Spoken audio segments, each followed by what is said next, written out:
లేదనేది different story.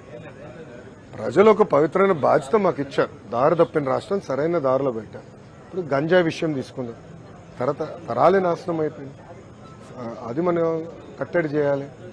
Revenue విషయం ఉంది, ల్యాండ్ టైటిలింగ్ యాక్ట్, ఒక పనికిమాల చట్టం, అది చెప్పాం. దాని తర్వాత మెగా డిఎస్సి హామీ ఇచ్చాం. ఆ డిఎస్సి మేము హామీని నిలబెట్టుకుంటాం. ఇట్లా స్పష్టమైన హామీలు ప్రజలకు మేము ఇచ్చాం. ఆ హామీలు కలిసికట్టుకు మేము నిలబెట్టుకుంటాం. ఆంధ్ర రాష్ట్రానికి కేంద్రం నుంచి రావాల్సిన నిధులు కూడా తీసుకొచ్చే బాధ్యత కలిసికట్టుగా తీసుకుంటాం. ఓకేమ్మా? సాక్షి లేదా? నో సాక్షి? పర్లే ఎన్టీవీ మిత్రులు, టీవీ9 మిత్రులు కూడా వచ్చారులేండి. పర్లే మరో సాక్షి ఉన్నారులేండి.